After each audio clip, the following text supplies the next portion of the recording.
Let's go now to Capitol Hill and that looming showdown this week. The Senate preparing to take up the critical defense bill after House Republicans added controversial amendments, as we've told you, including defunding military diversity programs.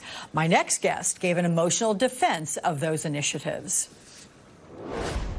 This amendment does nothing to address the recruitment shortfalls that our services are facing, and instead it will only make it more difficult to recruit Americans on diverse backgrounds representing the true makeup of our nation. What are you so afraid of? Why do you keep bringing these divisive issues to the body of this floor? You are out of order. You are exhausting, Mr. Gates. Joining me now is that man, Nevada Congressman Stephen Horsford, a Democratic member of the Financial Services and Armed Services Committee. He is also chair of the Congressional Black Caucus. We're always glad to talk with you, so I'm glad to have you here. Give me your sense of Republican intentions with these amendments. Is it really to help service members? Absolutely not. Thank you for having me on, Alex. As you indicated, I'm a member of the Armed Services Committee. I have worked in previous Congresses to make sure that we put our military service members and their families first. The amendments that were brought to the floor were actually rejected and defeated in committee, and it was Speaker McCarthy that conceded to the extreme MAGA faction of his conference that allowed the amendments to be brought to the floor that will deny access to health care for service members that are deployed due to no fault of their own, no control over where they are deployed. If they happen to be deployed to a state that does not provide health care services because of bans by extreme Republicans in those states, they are denied that care. But because of Secretary Austin's directive, those services can be provided in other locations. They also wanted to defund and eliminate the Chief Diversity Officer position. More than 40% of the service members that serve our country are service members of color, Black, Latino, Asian Americans who serve our country nobly. And it's going to continue to grow. And so my question to the maker of the motion, the amendment, Mr. Gates, was what is he so afraid of? The diversity, the growing diversity of this country? Every time he uses the word woke, I really think he means black, and he really means anti-black and anti-people of color. And it's why I thought it was time to call him out and those like him that are trying to divide our nation. And you did it very forcefully, and I would love to have you back on when you get a direct answer from him to that question. That said, will next the Democratic-led Senate strip out these contentious measures when it takes up the bill? It must. The Senate Democrats have to put national security first. That includes the diversity of our service members. And these most egregious amendments that are now included in the House version must come out. Otherwise, we jeopardize having the Defense Authorization Act not implemented. It's a must-pass bill.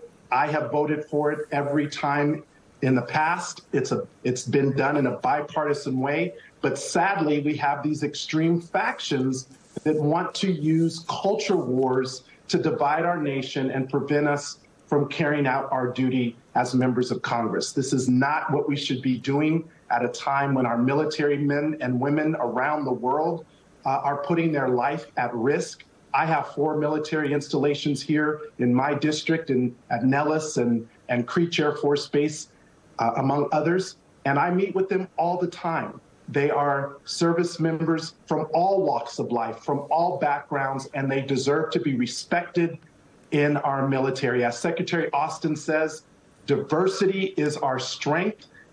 We should promote that. And also, one last thing, Alex, I find it interesting that Republicans always say that government should operate more like a business. Well, all the major defense contractors that do work have diversity officers, heads of diversity, global diversity for Boeing, for Lockheed Martin, and for other companies. So why is it good for them and not good for the Department of Defense and our U.S. military? Yeah, an ironic point you put up right there. Let me ask you about this, because there's outrage growing this weekend after Arizona Republican Eli Crane used a derogatory term during heated debate over the bill. Take a listen to what he said. My amendment has nothing to do with whether or not colored people or black people or anybody can serve, okay? It has nothing to do with color of your skin, any of that stuff. So the congressman was asked to amend what he said to people of color, later said he misspoke. His words were stricken from the record, though we just played the tape. What's your reaction to hearing that? What's your message to the congressman as chair of the CBC? Members like Representative Crane, Matt Gaetz, Senator Tuberville prove every day why diversity, equity, and inclusion are actually needed. And it also proves why the opinion from Chief Justice Roberts and Justice Clarence Thomas that we live in a colorblind society are false. The word colored being used on the floor of the House of Representatives in the year 2023 in the debate around equity is unprofessional. It's unbecoming of a member. We've called on Representative Crane to apologize to our colleague Representative Beatty and to the members, and for him to seek diversity training himself, which is offered through the House of Representatives Diversity Office. Let me just say, I think there are many, as Americans, that are going to find that very offensive. Let me ask you one more question about the U.S.-made clustering munitions. You know they're in Ukraine now, about a week or so after President Biden made the controversial decision to send them. It comes as we learn the Wagner Group is no longer on the front line. So where do things stand in the war in Ukraine? Do you think this could be a turning point? And I remind our viewers, we heard National Security Advisor Jake Sullivan saying that the U.S. is working on scaling up production on a low supply of ammunition. I'm curious how critical that is right now. Look, we have done everything that we can as a country to support Ukraine, to build the alliance through NATO, to ensure that this is not something that we are doing alone, but that we're doing in partnership with allies across the world, because we know that the conflict, the war in Ukraine will not be limited to Ukraine if they are not successful in defending their sovereignty.